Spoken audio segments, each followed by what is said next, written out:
So, good evening.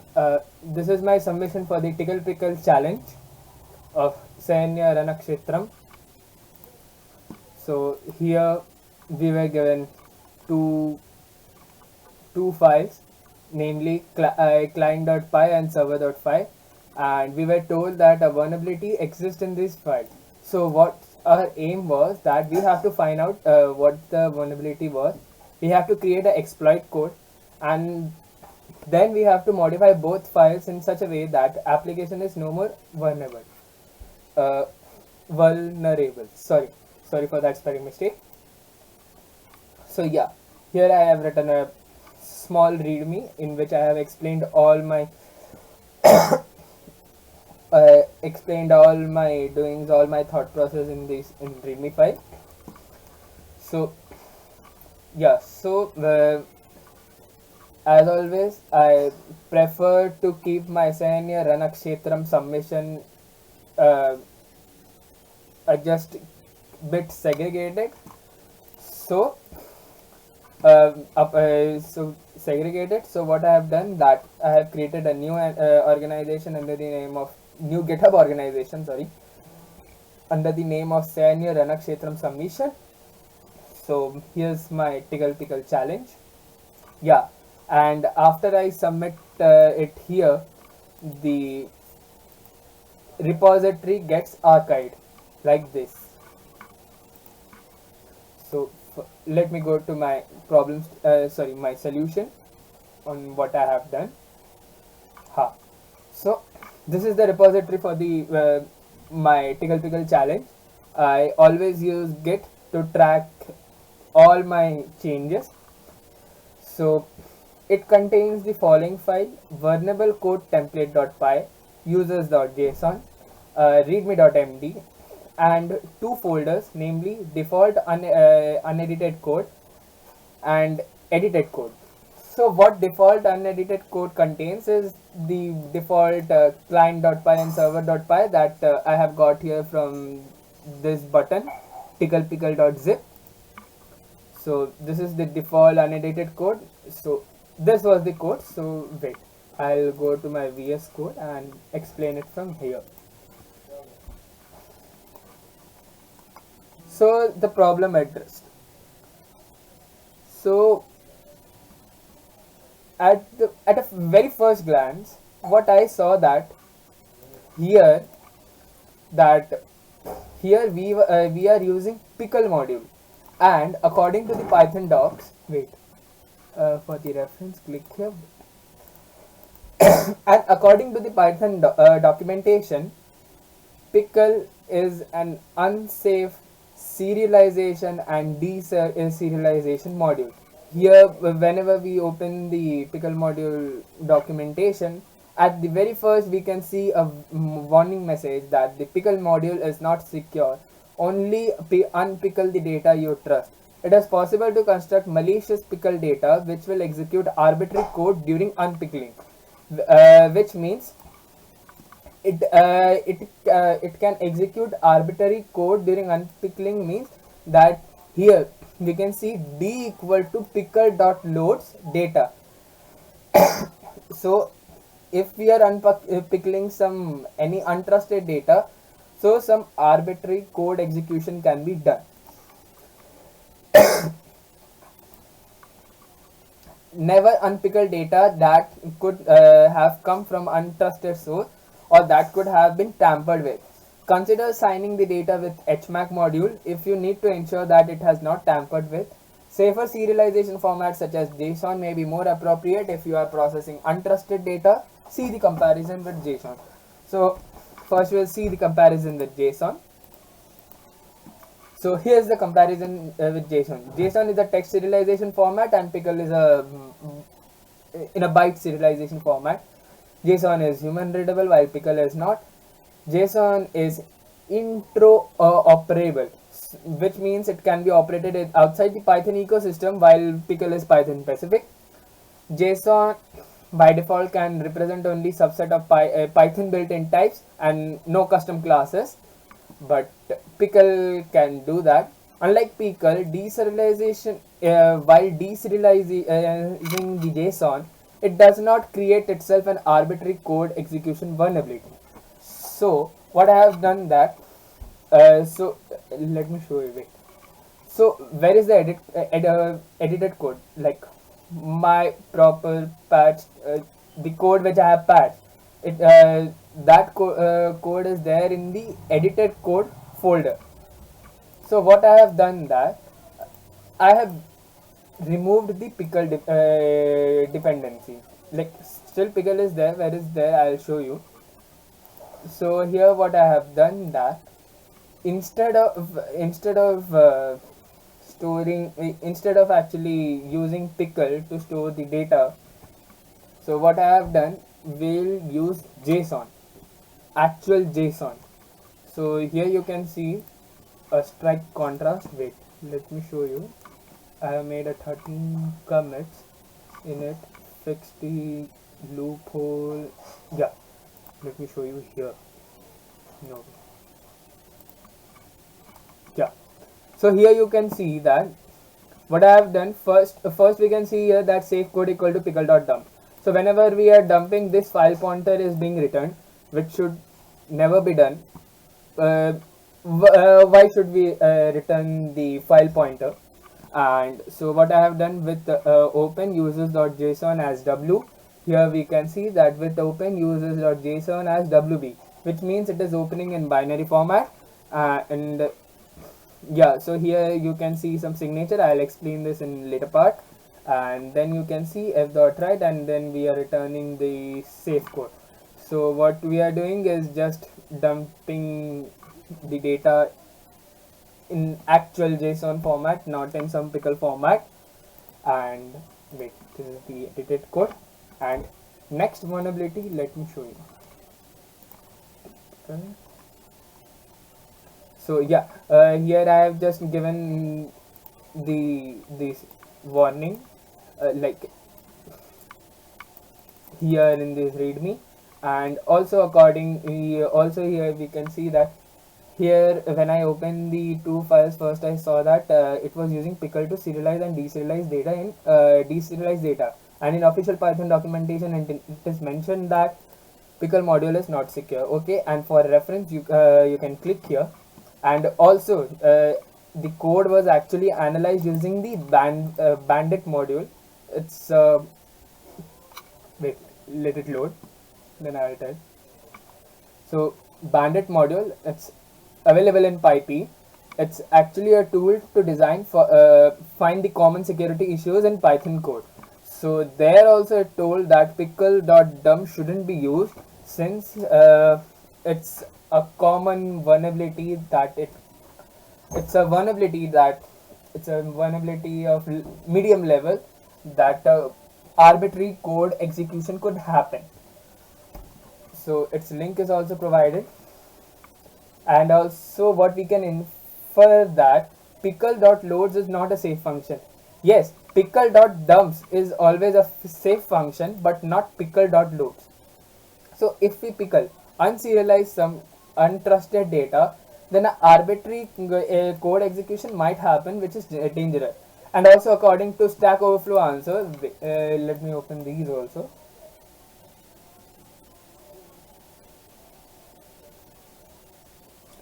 Here is a simple question in Python: how I can safely unpickle the untrusted data.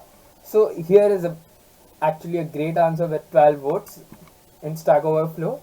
Here we can see that what does pickle protocol allow an attacker to do, and in this answer it's explained clearly that how an attacker can do the arbitrary code execution when pickle.loads is happening.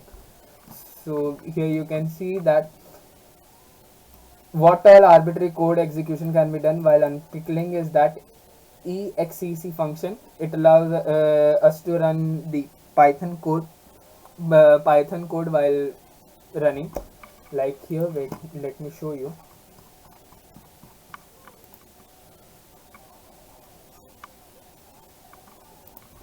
Here we can see very well print hi. it's actually done here. It's a Discord and it's actually done by API, and what I am doing is just giving command to my bot that dev eval print hi. So how it will do the eval print hi. So this would be done using exec command, which is here. You can see that it printed hi. And also os.system gives access to our console, this console. And then os.popum and subprocess.popum and all gives access to our console.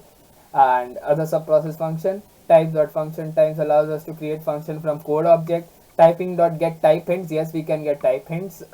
Yeah, function and tools.single dispatch, but yes, it's true. And there are many more. So this is the reason that pickle module should not be used for unserializing any untrusted data. So next issue, let me close the. So next issue, what I found that in the default code that the password was not hashed. Wait, let me show you.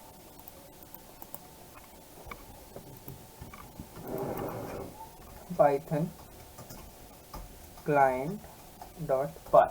Okay, so I'll enter the and I'll just enter cube 1 2 3 4.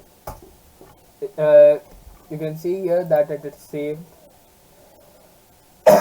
that it is saved in a pickle format. Yeah, in a pickle format. Now let me unpickle this using the server.py.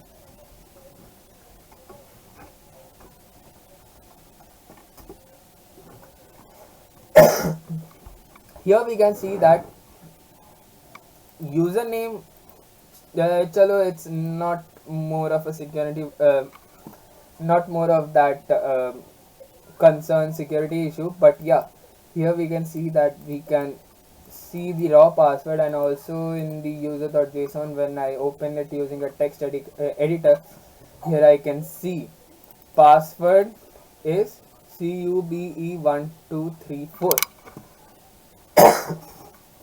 which should not be done. This gave attackers a potential access to the critical, what you say, critical information or critical system information. So in order to prevent this, we sorry for the I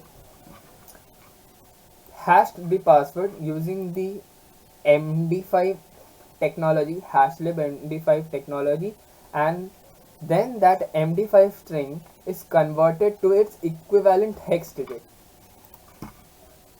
Edited code client.py. Yeah, so here you can see I am from the hashlib. It's a default hashing module, hashlib.md5. So this is a password. Password.encode. First we'll encode the password, and then we'll convert this to MD5 string, and then its equivalent hex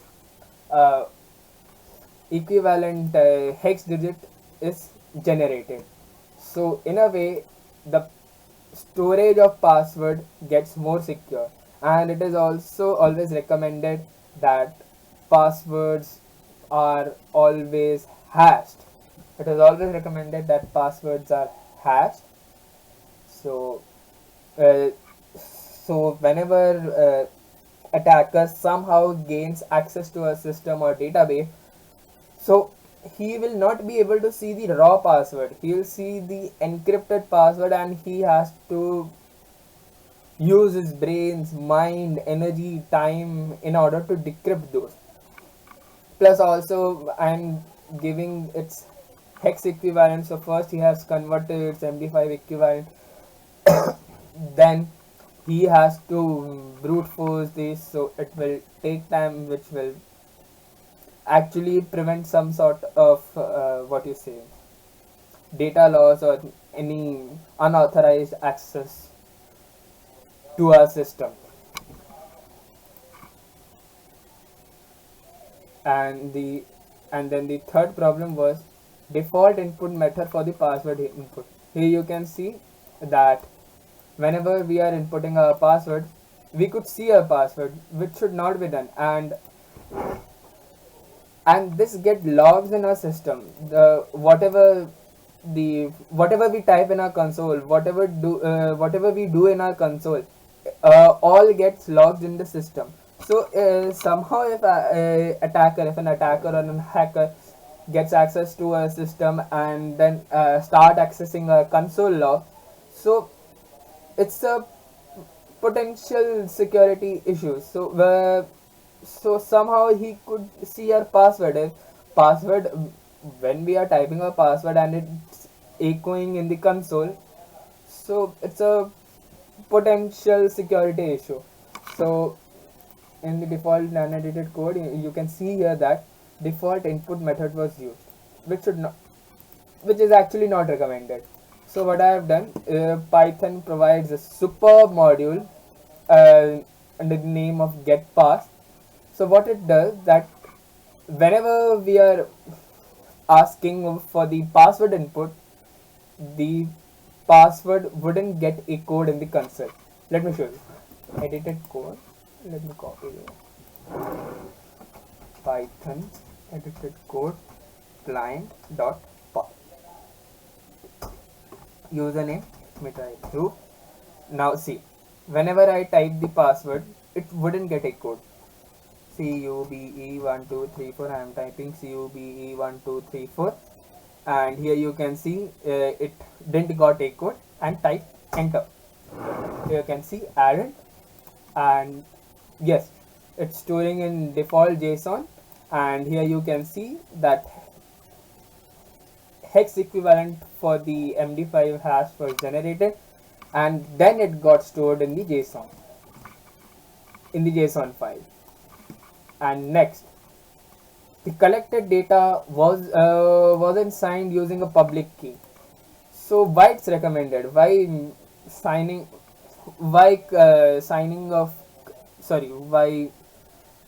of any collected data is recommended? So let us assume, for example, that if attackers get access to a system and he didn't steal anything, what he did, that he just tampered with our data. So for an instance, so what he did, that he just tampered with our data. So for an instance, whenever I try to access all the data using the server.py, I'll see some incorrect data, and which could potentially harm a system or any other, a company or any other business model or any other thing. So it could actually potentially harm us. So if an attacker tampers with our data, so whenever we sign the collected data, here the collected data is username and password. So whenever we combine them and sign it using a public shared key, you can see a shared public key, it's written. It could be anything, it should be a public shared key. So whenever it is signed using a public shared key, a signature would be generated and it would be stored alongside. So if an attacker or a hacker potentially tampers with our data, then we would always see an integrity error, and it could easily we could easily detect any data tampering. So if a collected data is not signed using a public key and tampering happens, it wouldn't be easy at all to detect the data tampering. So that's why it is recommended that the collected data is signed using a public key, so it could easily so we can easily detect any data tampering, thus preventing any potential harm to the system. Let me show you. Wait. Python edited code client.py. I'll just run the server.py. Here you can see username through, password, this is the hex code, and this is the signature. Now let me tamper with the data. I just tamper the password. Okay, and now I'll run the server.py, my own patched server.py. Here you can see an integrity error was raised. So yes, the data was tampered and integrity error was raised. Let me undo this. And let me now tamper with signature, the stored signature. See, another integrity error. Done. Now server.py. Now I can see the data. So here's how you can easily detect the any data tampering. So that's why signing of data using any public key is always recommended. Using a public key, not any public key, a public key is recommended. Now the at last uh, yeah, sorry, at last, at the last, what I found that program was not static type. Yes, we know that Python is a dynamic type language. Sorry, what I am saying, we know that Python is a dynamic language, and at the very first when the Python was released, it didn't support any static typing. So what happen if we do not do the now the Python supports static typing. It has typing module which does the static type checking. So if a program is not a static type, so let me explain you. Here this is the default unedited code. Here we can always see that in this fun function the name and password should always be a string, not any class, so not any custom class, not any list, not any file object. So this should be always a string. So if we static type these at some potential points like these, the name should be string, password should be string. Here and here in the server.py, the whenever we load the JSON data, it should be a dict. So what happens? So whenever whenever sometimes if at all in the name parameter a list is given or a list is entered, the Python would automatically give a runtime error stating that this parameter supports only string, not any list and all. So this would actually protect us from any unwanted or unauthorized flow of data or any Python object. So this is also a way to secure the system, and this is also one way to secure the given code.